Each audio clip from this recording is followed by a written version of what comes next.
Right. ఇక ఈరోజు అతిథుల పరిచయం శ్రీ విజయబాబు గారు, ప్రముఖ విశ్లేషకులు, న్యాయవాది. శ్రీ మల్లాది విష్ణు గారు, వైఎస్ఆర్ కాంగ్రెస్ పార్టీ శాసనసభ్యులు, ప్రణాళికా మండలి అభివృద్ధి మండలి ఉపాధ్యక్షులు. ఇక వీరితో చర్చలోకి వెళ్ళడానికి ముందు ఇవాళ వీడియోలు చూద్దాం. నేను గర్వపడతా ఉన్నా. నాకు అధికారం 2014లో రాలేకపోయినప్పటికీ కూడా చరిత్రలో చరిత్రహీనుడిగా మిగిలిపోకుండా చేయగలిగినటివి మాత్రమే అవి మాత్రమే చెప్పి చేసి చూపించి మళ్ళీ ప్రజల దగ్గరికి ఈరోజు చరిత్రలో ఒక హీరోగా ఈరోజు ప్రజల దగ్గరికి వెళ్తున్నాం. తేడా ఆ ప్రభుత్వానికి ఈ ప్రభుత్వానికి మధ్య తేడా గమనించండి.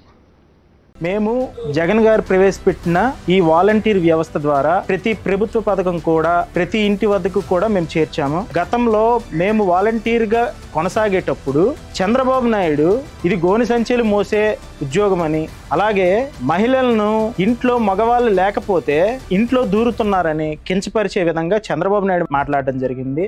అదే విధంగా పవన్ కళ్యాణ్ కూడా ఏంటంటే మేము స్లీపర్ సెల్స్ అని, ఉగ్రవాద సంస్థలకు సంబంధించిన వారు అని అనేక రకములైనటువంటి మాటలు అనేది మాట్లాడడం అనేది జరిగింది. అదే ఆ కూటమి అభ్యర్థులే పవన్ కళ్యాణ్, చంద్రబాబు కూడా మేము ఇంటి వద్దకు చేరుస్తున్న ప్రతి పథకానికి కూడా ఒక 10 రోజుల క్రితం మేము పెన్షన్ పంపిణీ చేస్తామంటే కూడా అడ్డుపడడం కూడా జరిగింది. దీని వలన ప్రజల్లో తీవ్ర వ్యతిరేకత అనేది రావటం వలన ప్రస్తుతం అదే వాలంటీర్ కి 10,000 రూపాయలు శాలరీ ఇస్తామని, మీకు ఉద్యోగ భద్రత కల్పిస్తామని నానా రకాల మాటలు అనేది చెప్పడం అనేది జరుగుతుంది. కాబట్టి ప్రతి వాలంటీర్ కూడా ముఖ్యంగా గుర్తించుకోవాల్సిన విషయం ఏంటంటే ఈ చంద్రబాబు నాయుడిని, పవన్ కళ్యాణ్ని ఈ మోసపూరితమైనటువంటి మాటలని నమ్మవద్దు. ఓసర వెళ్ళి మాటలు అవన్నీ. జగన్మోహన్ రెడ్డి గారు ఏటైతే చెప్పారో గ్రామ స్వరాజ్యం అనే మాటకి నిర్వచనం చేకూర్చారు. ప్రతి పథకాన్ని కూడా ప్రతి ఇంటికి చేరవేర్చారు. మేనిఫెస్టోల మీద చర్చలోకి వెళ్ళడానికి ముందుగా ఒక్కసారి మనం విష్ణు గారిని అడుగుదాం. ఏమిటి మీ మిత్రుడు వెల్లంపల్లి శ్రీనివాస్ది కట్టు కదని బ్రాకెట్లో కొటేషన్లో పెట్టారు, ఏమిటి వాస్తవం? ఆ రకంగా ఈనాడు వాళ్ళు రాయటం, అనేక విషపూరిత వార్తలు రాస్తున్నారు. మీకేమనిపిస్తోంది? ఈ చూడాలంటేనే చేదరనిపించట్లేదా? అసలు వాస్తవం ఏంటి? ఆ రకంగా వ్యంగ్యంగా రాయటం, అటువంటి వాటి మీద ఎంతవరకు కరెక్ట్ మీ విష్ణు గారు? సార్, జరిగినటువంటి దాడి యథార్థము, గాయం యథార్థము, ప్రభుత్వ హాస్పిటల్లో కుట్లు వేసినటువంటి మాట యథార్థము. ఇద్దరికీ కూడా ఆ రోజు ఇద్దరి దగ్గర కూడా మేమందరం ఉన్నాం కాబట్టి జగన్మోహన్ రెడ్డి గారికి గవర్నమెంట్ హాస్పిటల్లో 3 కుట్లు పడ్డాయి. అలాగే వెల్లంపల్లి శ్రీనివాస్కి కన్నుకి గాయమైంది. అదంతా కూడా పైపొర అంతా కూడా ఇబ్బంది కలిగింది, కొద్ది రోజులు ఉంచాలి అని చెప్పారు. నిన్న వీళ్ళు చూశారు, 2-3 రోజుల క్రితమే కట్టు తీసి హాస్పిటల్ నుంచి వెళ్ళొచ్చిన తర్వాత కళ్ళజోడు పెట్టుకుని తిరుగుతూ ఉన్నాడు. అలాగే ముఖ్యమంత్రికి జగన్మోహన్ రెడ్డి గారు ప్రజల్లో తిరుగుతున్నారు, ప్రజల్లో దుమ్ము ధూళి ఎండలో తిరుగుతూ ఉన్నారు. దానికి కొంచెం ప్లాస్టర్ లాగా వేసుకున్నారు. ఎందుకంటే ఈ మట్టి పోవడం కానీ లేకపోతే రకరకాలుగా ఉంటుంది. కానీ ఆయన ముగించుకుని తన బస్సు యాత్ర ముగించుకుని ఇంటికి వచ్చిన తర్వాత దాన్ని కొంచెం గాలి ఆడుతుందనే ఉద్దేశంతోనూ కొంచెం నయమైందనే ఉద్దేశంతో దాన్ని తీయటం జరిగింది. అది కూడా ఒక వార్తలాగా, అది కూడా ఒక అభ్యంతరకరమైనటువంటి దీనిలాగా దాన్ని ఒక ముఖ్యమంత్రి స్థాయి మనిషిని పట్టుకుని దాన్ని ఏదో మొన్నటిదాకా గాయం లేకుండా కట్టుకున్నట్టుగా ప్లాస్టర్ వేసుకున్నట్టుగా చాలా దుర్మార్గంగా నడుస్తుంది. ఎందుకంటే గులకరాయి అని చెప్పి దాన్ని ఒకటి క్రియేట్ చేశారు. ఆ పదం పెట్టి దాన్ని అబద్ధం కింద క్రియేట్ చేసి చెప్తా ఉన్నారు. ఇప్పుడు ఏంటంటే గులకరాయి తగిలిందా లేకపోతే ఏం తగిలింది, ప్రత్యక్షంగా జరిగింది, అంతా టీవీలో వచ్చింది, ప్రజలందరి ముందు జరిగింది. ఇలాంటి సందర్భంలో ప్రజల్ని తప్పుదోవ పట్టించడు.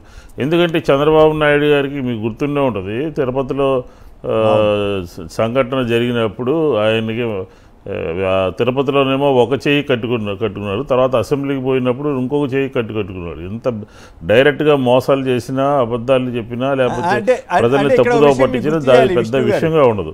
ఇక్కడ మీకు విషయం గుర్తు చేయాలి. మీకు అప్పుడు గుర్తుందా, రోసయ్య గారు మీరంతా అపోజిషన్లో ఉండేవాళ్ళు కదా, రోసయ్య గారు స్టేట్మెంట్ ఇచ్చారు. రోసయ్య గారు దాన్ని క్లియర్గా శాసనసభలో ప్రస్తావించారు. ముఖ్యమంత్రి గారికి, చంద్రబాబు గారికి ఏ చేతికి కట్టు కట్టారో, ఏ చేతికి దెబ్బతలిందో ముందు మీరు సరిగ్గా తెలుసుకోండి. రోజుకో కట్టు, రోజుకో చేయి చూపిస్తున్నారని కానీ 2 తీస్తాడు ఆయన. అది అలాంటిదని అనుకుంటారు ఇది. కాబట్టి వాళ్ళు చేసేటటువంటి వాళ్ళు విష ప్రచారము ప్రస్తుతము ఈ రాష్ట్రంలో జగన్మోహన్ రెడ్డి గారి ప్రభుత్వం మీద ఆ 2 పత్రికలు విష ప్రచారం చేస్తూ ఉన్నాడు. ప్రతి అంశము కూడా, ప్రతి చిన్న విషయం కూడా.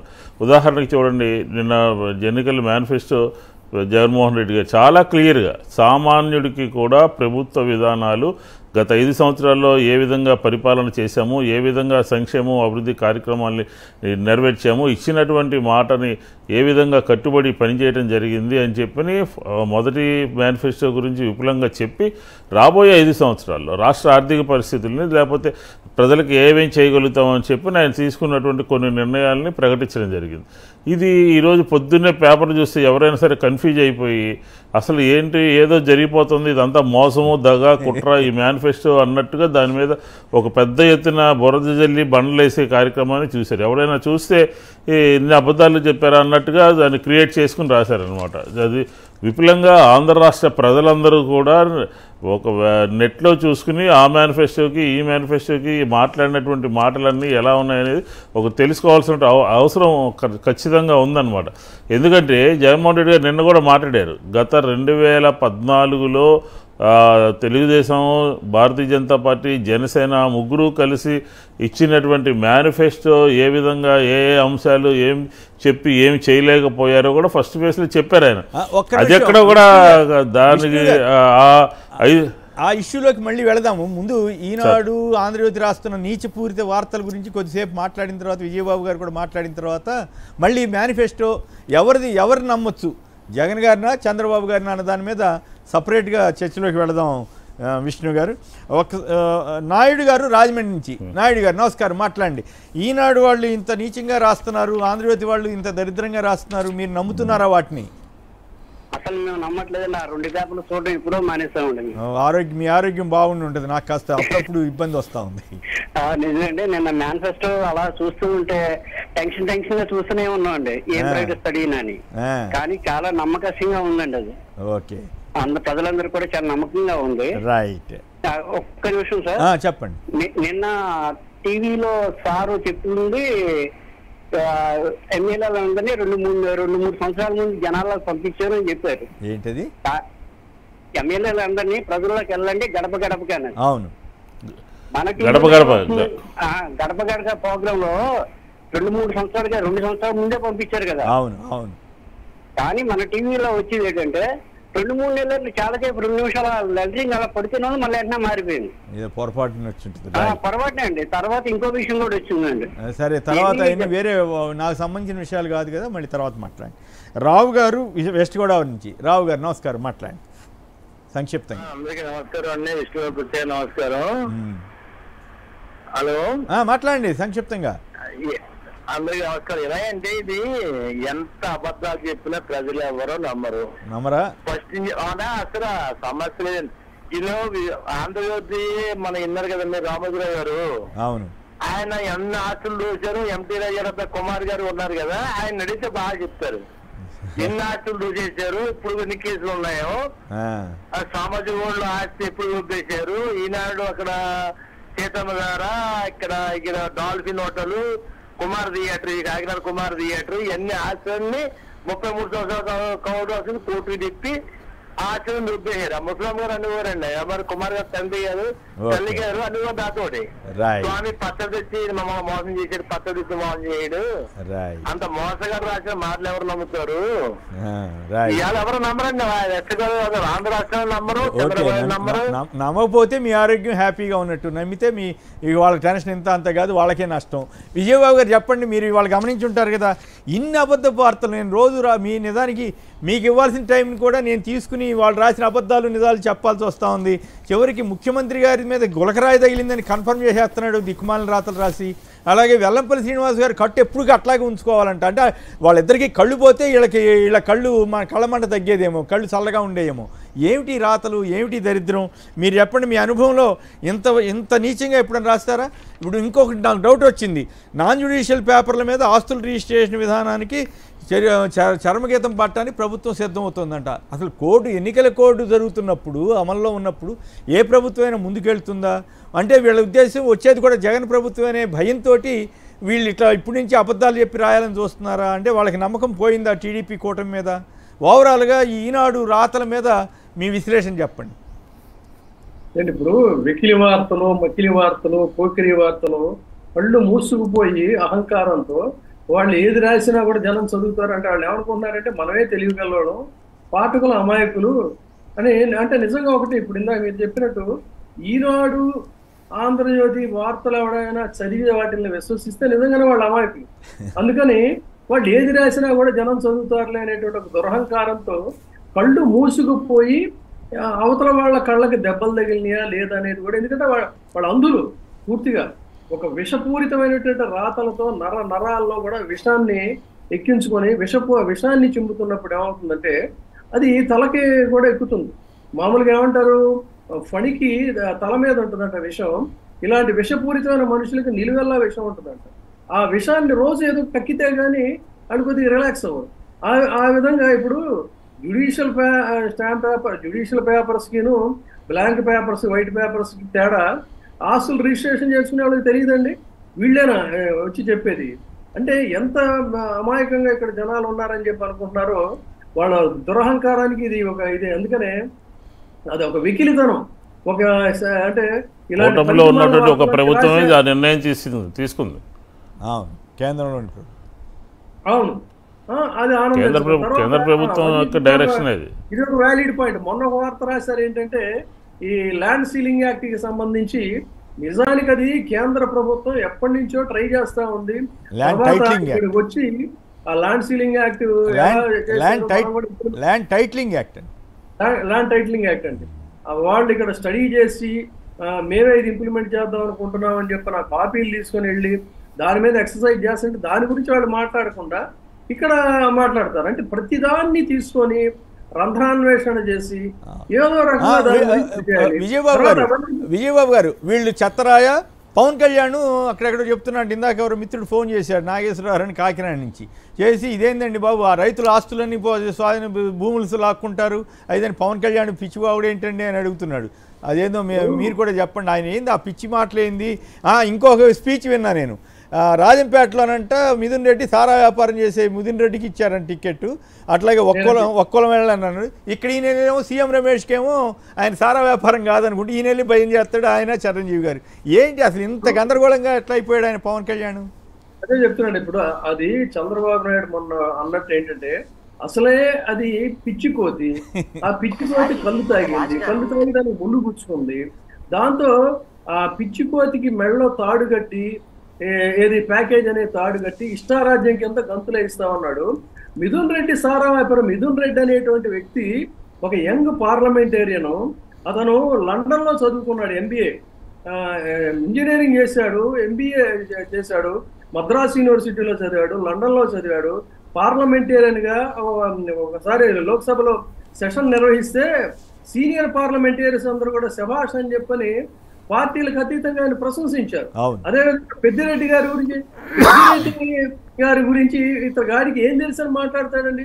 ఆయన విద్యార్థి నాయకుడిగా ఎప్పుడో వెంకటేశ్వర యూనివర్సిటీలో సోషియాలజీలో ఆయన పిహెచ్డి చేసిన వ్యక్తి అండి. ఆయన సోషియాలజీలో పిహెచ్డి చేసి నీలవ సంజీవ్ రెడ్డి గారు ఆయన్ని నీకు మంచి భవిష్యత్తు ఉంటుంది బాబు అని చెప్పని ఆ రోజులు ఆశీర్వదిస్తే ఆ భవిష్యత్తు ఆ మాటలో ఏమో తెలియదు కానీ ఆ రోజు నుంచి ఈ రోజు వరకు కూడా చిత్తూరు జిల్లాలో అప్రతిహతంగా దూసుకుపోతున్నటువంటి ప్రజలకు అందుబాటులో ఉండేటువంటి అంత సంపాదించినా కూడా చాలా సాదాసీదా బట్టలతో ప్రజలతో మమేకమైనటువంటి ఒక నాయకుడిని ఈ కుప్పిగంతుల పవన్ కళ్యాణ్ పిచ్చోడు వచ్చి అక్కడికి వెళ్ళి ఎగురుతామంటే ఎవడు విశ్వసిస్తాడండి?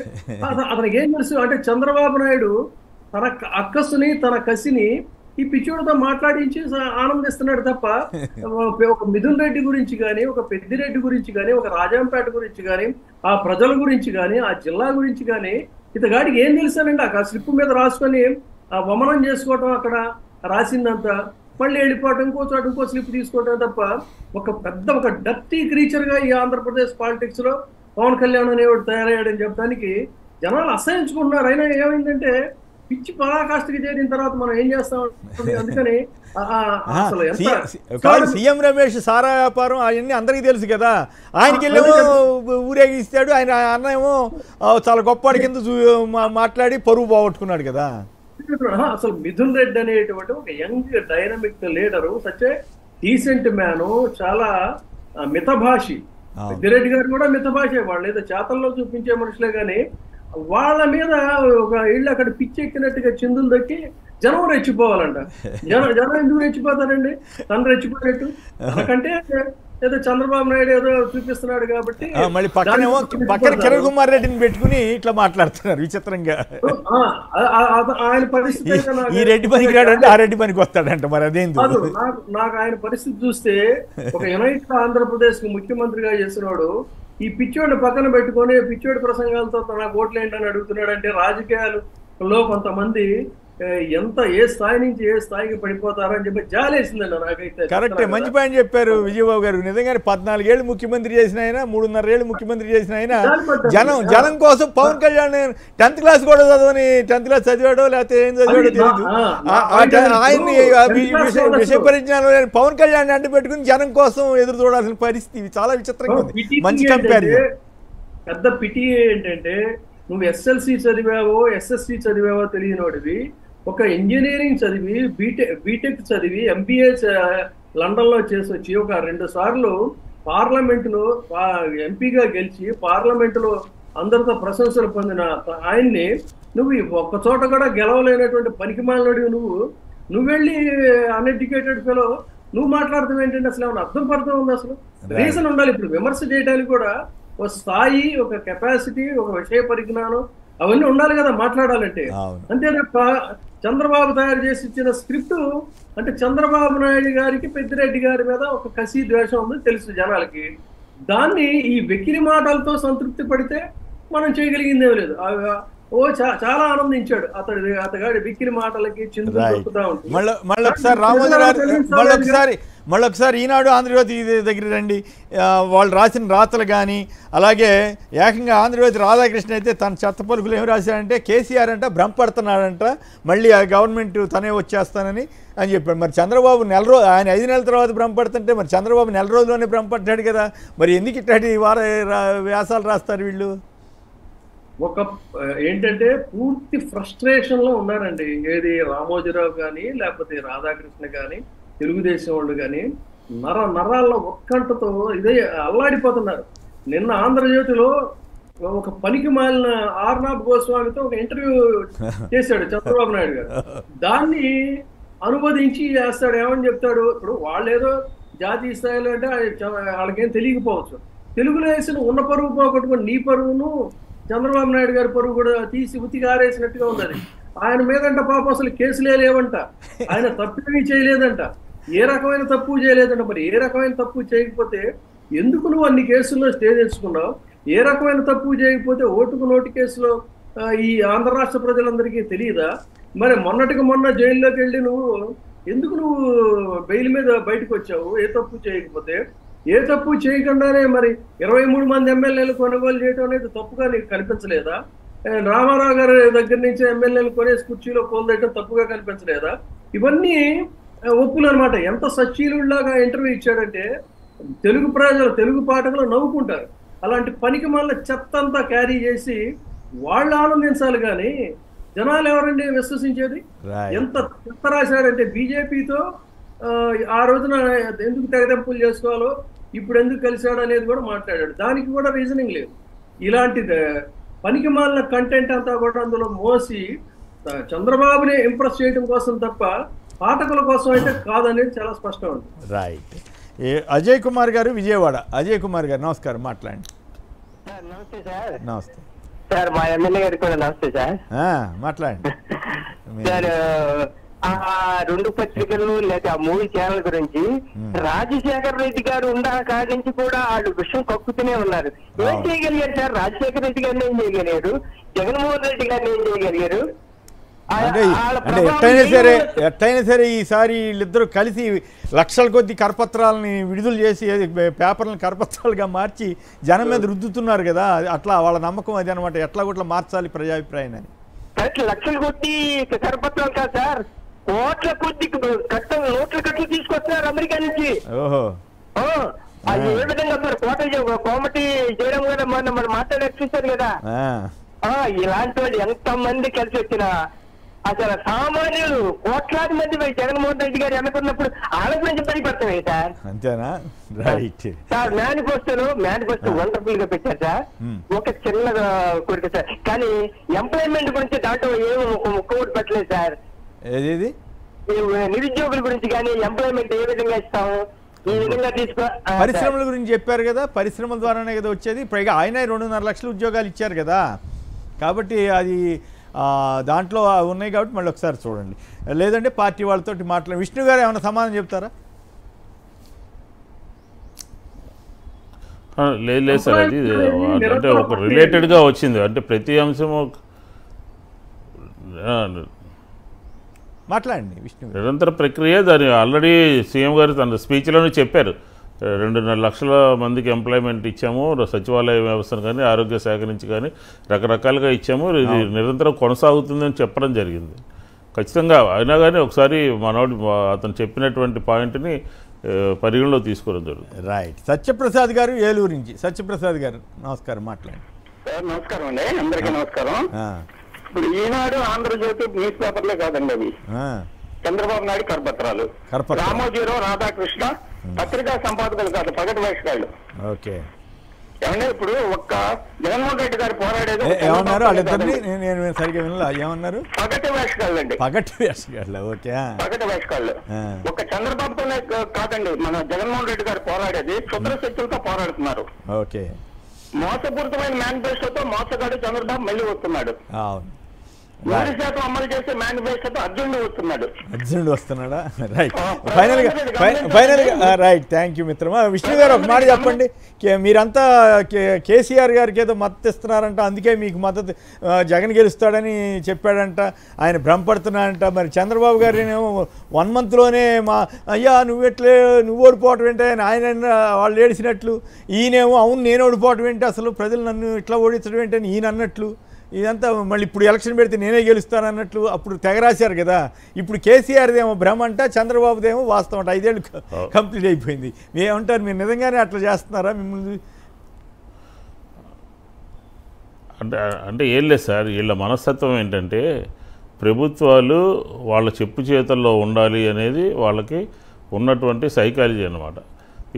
తెలంగాణ చూస్తే తెలంగాణలో ప్రభుత్వము అక్కడ ఉన్నటువంటి కాంగ్రెస్ అక్కడికి వెళ్ళి మోకరిల్లి వాళ్ళతో కలిసి వాళ్ళతో సంబంధించిన ఇందాక మీరు మాటల్లో మీ ఓపెన్ రిమార్క్సే చెప్పారు, వాళ్ళ కన్సర్నల్లో ముఖ్యమంత్రులు పోయి కలిసి వాళ్ళ కోసం ఇంట్లో ఏదో చేస్తుంటే బయట వెయిట్ చేసి వాళ్ళు కలిసి వచ్చి వాళ్ళ ఈగో సాటిస్ఫై చేసి వాళ్ళ దీనికి బదులై ఉంటారు. కానీ కేసీఆర్ అలా కాదు కదా.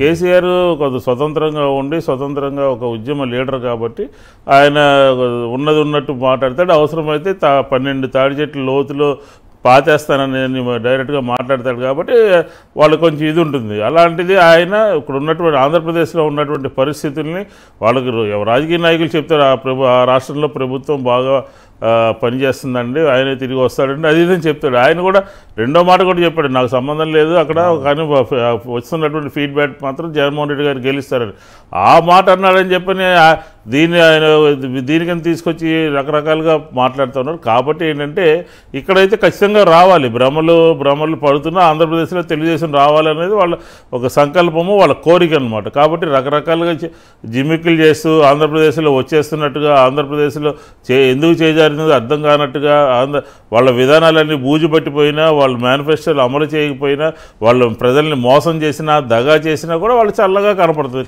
కమ్మగా కనపడుతుంది ఆంధ్రప్రదేశ్లో ఉన్నటువంటి పరిస్థితి. కాబట్టి ఆ ఉలుగు పలుగులో రాసినటువంటి మాటలు పెద్ద పట్టించుకోవాలి, అన్నీ కూడా వండి వార్చేటటువంటి వారం రోజుల పాటు వండి వార్చి అదే ఐ వెంకటరావు గారి గురించి మాట్లాడారు. ఏది పడితే అది మాట్లాడి ఏది పడితే అది రాసి ఏది ప్రజలకు ఒక తప్పుడు సంకేతాలు పంపించాలి అని అంటున్నారు. రాష్ట్రంలో ఇక్కడ భ్రమల్లోనే ఉన్నారు, నిజంగా భ్రమల్లోనే ఉన్నారు. ఎందుకంటే వచ్చేసామని చెప్పని, లేకపోతే 3 పార్టీలు కలిసినా 3 పత్రికలు సపోర్ట్ చేసినా ప్రజలు ఎవరో వెళుతూ లేరు, ఆ విషయం వాళ్ళకి అర్థం కావట్లేదు, తర్వాత అర్థమవుతుంది. కాబట్టి భ్రమల్లో బతికేది వాళ్ళు భ్రమల్లో బతుకుతూ అబద్ధాలు చెప్తూ ప్రజల్ని మోసం చేస్తూ ఉన్నటువంటి పరిస్థితి చూసాం మనం. విజయబాబు గారు మీరేదో చెప్పదలిచారా? అది ఉలికైనా పొలికైనా వాళ్ళ కులికేనండి. కాదు, జగన్ గెలిచే అవకాశం ఉంది అని నాకు సమాచారం వస్తుందంటేనే ఈయన ఎందుకు ఉలికి పడుతున్నాడు నిజంగానే. ఇంకోటి మీకు ఈ పనికిమాల వార్తలు నిన్న ఇంకొక హాస్యాస్పదమైన వార్త ఏంటంటే 160 సీట్లు వాళ్ళకి వస్తాయంటే ఎంపీలేమో 24 వస్తాయంటండి. పాపం ఒకటి మాత్రం వైసీపీకి ఇచ్చారు. అదృష్టవంతుడు ఎవరో మరి మనకైతే తెలియదు కానీ వాళ్ళ దృష్టి మళ్ళీ వాళ్ళు అడగరో ఏం పాడో ముస్లిం రిజర్వేషన్ల మీద మీ వైఖరి ఏమిటి, లేదా కేంద్ర ప్రభుత్వం మోడీ అమిత్ షా చెబుతున్న వాటి మీద మీ వైఖరి ఏంటని ఎవరు అడగరు. విచిత్రంగా మరి వాళ్ళు అడిగారు లేదు, నేనైతే వినలేదు, నాకైతే కనపడలేదు. వైసీపీ రాష్ట్రం మొత్తంలో ఒకే ఒక ఎంపీ సీట్ గెలుస్తుందంటండి. వీళ్ళ పరిపాలన ఇదేంటంటే మీకు తెలియదే ఉంది. నిన్న కూడా ఎవరో ప్రస్తావించారు, తెలుగుదేశం పార్టీ అనేటువంటిది ఏర్పాటు చేసిన తర్వాత అసలు 51 స్థానాల్లో ఏ ఒక్క రోజు కూడా ఖాతా తెరవని నియోజకవర్గాలు ఉన్నాయి తెలుగుదేశానికి. అలాంటి తెలుగుదేశం పార్టీలో 160 సీట్లు వస్తాయని, ఎంపీలేమో 24 వస్తాయని ఇంత నిస్సుగా అదేం జర్నలిజం వాళ్ళకి మరి తెలియకపోతే మీలాంటి వాళ్ళ దగ్గర జర్నలిజం పాఠాలు నేర్చుకుంటే మనం చెప్పచ్చు, అరే బాబు పార్టీ పెట్టిన దగ్గర నుంచి 51 నియోజకవర్గాల్లోనే గెలవని పార్టీ ఏ విధంగా గెలుస్తుంది, ఏ విధంగా. అందుకే కదా వాళ్ళు ఏది శ్రీనివాస్ గారు చెప్పండి, విష్ణు గారు చెప్పండి, ఓ బ్రేక్ కూడా తీసుకోవాలి. కాదు, మీరు విజయబాబు గారిని ఒక విషయం అడిగారు. ఈరోజు ఈనాడులో వచ్చినటువంటి వార్తలు, ఫ్రంట్ పేజీలో వచ్చినటువంటి వైకాపా ఎన్నికల మేనిఫెస్టో అనే దాని మీద, అలాగే రెండవ పేజీలో వచ్చినటువంటి జగన్మోహన్ రెడ్డి గారు మేనమావ కాదు అని చెప్పిన దాని మీద, బ్రదర్ ఏ రాష్ట్రానికి పోవాలి ఉద్యోగాల మీద అనే విషయాలు ఇలాగ అడిగాడు. ఆయన ఆ 3 విషయాల మీద ఆయన మాట్లాడలేదు. ఆయన దాని మీద మాట్లాడాలని నేను కూడా అడుగుతున్నాను. ఆయన చూసుంటారు పొద్దున్నే పత్రికల్లో ప్రతిరోజు కూడా ఒక పేజీలో ఒక పెద్ద నీలి వార్త ప్రతి వస్తున్నాను. డైవర్ట్ అయిపోతున్నావు విజయబాబు, ఒక నిమిషం. 3 విషయాల మీద నువ్వు విశ్లేషిస్తే బాగుంటుంది. ఎందుకంటే మనం ఎన్నికల మేనిఫెస్టో పెట్టినటువంటి సందర్భంలో పోయినసారి అమలు చేశాము, రాబోయే రోజుల్లో అమలు చేస్తాము. ఇందులో మనకి చేతనైన విషయాలు చెబుతామంటే పోలవరం గురించి ఇది చేశారని, లేకపోతే ప్రత్యేక హోదా కోసం ఇది చేశారని ఏదేదో కల్పితమైనటువంటి కథలు తయారు చేసి మేనిఫెస్టోలాగా క్రియేట్ చేశారు. ఆ వార్త ఏంటి, దానికి శాంటిటీ ఏంటి అనేది ఒకసారి చెప్తే మేము వింటాం, పబ్లిక్ కూడా వింటాం. ఒక్క నిమిషం విజయబాబు గారు మీరు చెబుతారు కానీ ఆయన విష్ణు గారు మంచి ప్రశ్న వేశారు, మీరు బాగా చెప్పగలరు కూడా. విజయబాబు గారు మాట్లాడండి, ఎవరిది నా మేనిఫెస్టో, ఎవరిది మోసఫెస్టో, ఎవరిది మేనిఫెస్టో, అలాగే ఇందాక దీన్ని డైవర్ట్ చేయడానికి విష్ణు గారు చెప్పినట్లుగా ఈనాడు వాళ్ళు ఎంత తాపత్రయపడ్డారు, మొత్తం అంతా కలిపి మాట్లాడండి. ఇందాక ఎందుకు మాట్లాడలేదంటే ఇది సెకండ్ సెషన్ గా మీరు అన్నారు కాబట్టి మేనిఫెస్టో నేను అది ప్రస్తావించలేదు. ఇక మామలకు సంబంధించింది ఏంటంటే జగన్మోహన్ రెడ్డి గారు పిల్లలకి మేనమామ, కానీ రామోజీరావు గారు టీడీపీ మొత్తం ఆ గ్రూప్ మొత్తానికి కూడా ఏంటంటే ఆయన వృద్ధ శకుని మామ. అందుకని ఇక ఆ 2 పేపర్లు అంటారా, మారీచులు సుబాహులు, ఇందాక మీరే ఏదో పురాణాలని చెప్పి పేర్లు ప్రస్తావించలేదు కానీ వాళ్ళిద్దరూ మారీచ సుబాహులు, అది అలా ఉంచితే. ఇక మేనిఫెస్టో గురించి చెప్తా చూడండి. జగన్మోహన్ రెడ్డి గారు చాలా కేవలం 2 పేజీల్లో 2 పేజీలు 2 పుంజీలు లాంటివి అనమాట. ఆ 2 పుంజీల్లో కూడా ఎక్కడ చంద్రబాబు నాయుడు గారి లాగా అబద్ధాలకు రెక్కలు తొడగలేదు, నిజాయితీకి లెక్కలు కట్టారు. ఆయన అబద్ధాలకు రెక్కలు తొడగకుండా నిజాయితీకి లెక్కలు వేసి నిబద్ధతతో సూటిగా స్పష్టంగా చెప్పినటువంటి తీరు ఇది ఈ మన జగన్మోహన్ రెడ్డి గారు ఇచ్చినటువంటి మేనిఫెస్టో. దాంట్లో ఆయన చాలా ఛాలెంజ్ చేశారు, ఏమని అసాధ్యమైనటువంటివి కాదు, సాధ్యమైనటువంటివి నిజాయితీగా చేస్తున్నారు. తర్వాత ఆయన అన్నది కూడా ఏంటి, ఆర్థికంగా పరిస్థితుల్ని లెక్కలు వేసి చెప్పినటువంటి దీంట్లో ఆ పథకాలని కొనసాగిస్తూనే అమ్మఒడికి సంబంధించి 15,000 రూపాయలకి అదనంగా 2,000 రూపాయలు చేర్చారు. 2,000 రూపాయలు మెయింటెనెన్స్, 2,000 రూపాయలు అవి వేరే ఉన్నాయి. అంటే ఆ 17,000లో మళ్ళీ అదనంగా ఇంకో 2,000 వీళ్ళకే 15,000కి చేరేటట్టుగా చేశారు. వాహన మిత్రకి సంబంధించి టిప్పర్లు లారీలకు కూడా వర్తింపజేశారు. తర్వాత డ్రైవర్ ప్రమాదవశాత్తు కనుక మరణిస్తే వాళ్ళకి 10 లక్షల రూపాయలు అని చెప్పి అన్నారు. ఇక పెన్షన్లకు విషయానికి వచ్చినప్పుడు ఇక్కడే గమనించాల్సింది, ఎడాపెడా చంద్రబాబు నాయుడు గారు అయితే వాగ్దానాలు చేస్తారు కానీ అక్కడ ఆర్థిక స్థితిగతుల్ని లెక్కలు వేసి 3,000 రూపాయలకి సంబంధించి ఆయన ఏం చేశారు, అదనంగా నేను ఇంకొక 500 ఇస్తాను. ఈ 500 కూడా ఏంటంటే ఒక నిర్ణీత సమయంలో అంటే 2024 అయిన తర్వాత 2028, 2029లో ఇస్తానది. ఎందుకంటే ఆ టైంకి మనం ఒక సస్టైన్ అవుతామంటే ఎంత విజనరీతో ఆయన చెప్పారనేది ఆలోచించాలి. తర్వాత ఇంకోటి ఏంటి, భారతదేశంలోనే 3,000 రూపాయలు పెన్షన్ ఇస్తున్నటువంటిది లేదు అనేది కూడా స్పష్టం చేశారు. 3,000 రూపాయలు ఇస్తున్న రాష్ట్రం ఎక్కడా లేదు. పొరుగున ఉన్నటువంటి తెలంగాణ రాష్ట్రంలో కూడా ఇస్తుంది 2,000. అది కూడా కేవలం వాళ్ళు 43 లక్షల మందికి మాత్రమే ఇస్తున్నారు. ఇక్కడ మనం ఇస్తున్నది 66 లక్షల మందికి అని చెప్పారు. ఉత్తరప్రదేశ్ లాంటి ఆర్థికంగా పరిపుష్టమైనటువంటి రాష్ట్రం, అతిపెద్ద రాష్ట్రంలో ఇస్తుంది కేవలం 1000 రూపాయలు. అంటే అవన్నీ కరెక్టే, కానీ ఈ పాయింట్ చెప్పండి, దీని మీద టైం తక్కువ ఉంది. 2010 ఇందాక ఎవరో మిత్రుడు పంపితే నేను ఇప్పుడు విజువల్ కూడా చూపిస్తున్నాను. 2014 మేనిఫెస్టో, 2019 మేనిఫెస్టో రెండు ఇట్లా చేసినట్లుగా జగన్ గారు చేసినట్లుగా చంద్రబాబు గారు చేయగలరా? ఉన్న షార్ట్ స్పాన్ లో నేను చెప్తాను. ఈ మేనిఫెస్టో ఇలా ఉంటే చంద్రబాబు నాయుడు గారి మేనిఫెస్టో, మీరు సమయం లేదంటే ముందే కొంచెం ఇవ్వాల్సింది.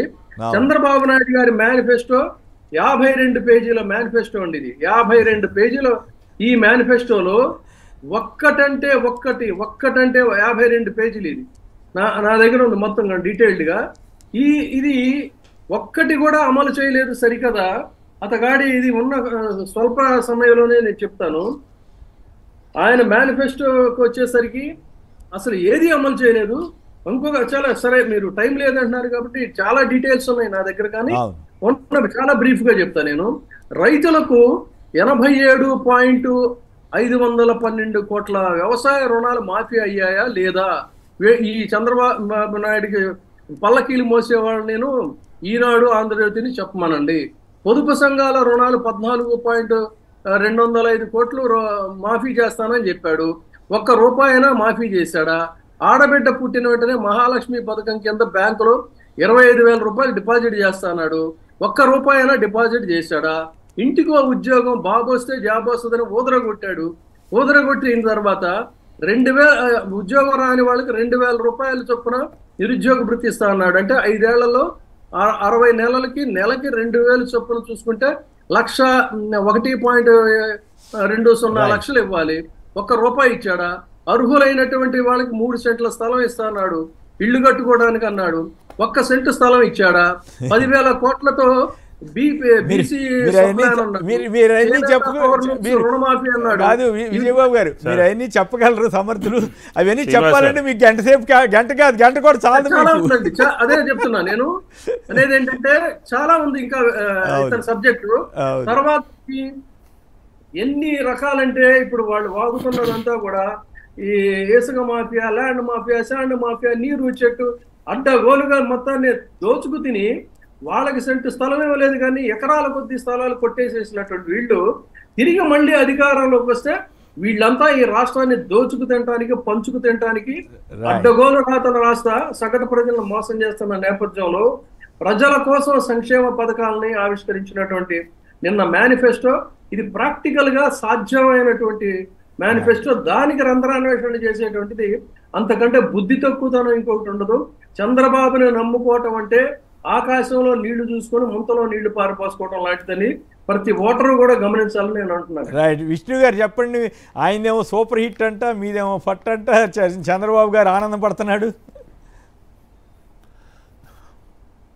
అదే సార్, అదే ఇప్పుడు ప్రజలు 5 సంవత్సరాలు ఇది చేశాము అని చెప్పినటువంటి రాబోయే 5 సంవత్సరాల్లో ఒక నమ్మకంతో ఇది చేయగలడు జగన్మోహన్ రెడ్డి గారు, ఏం చెబితే అది చేయగలడు అని చెప్పని ఒక నమ్మకం ఉన్నటువంటి ప్రజలందరూ కూడా ఈ మేనిఫెస్టోని విశ్వసిస్తున్నారు.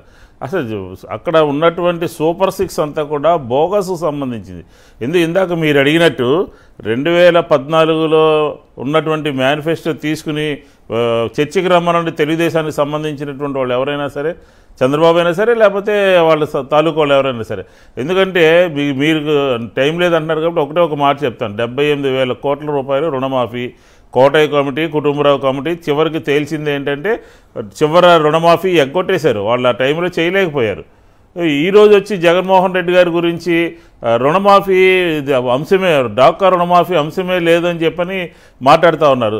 అది ఆల్రెడీ 26,000 కోట్ల రూపాయలు 5 సంవత్సరాల్లో 4 సంవత్సరాల్లో ఇచ్చేసినటువంటిది.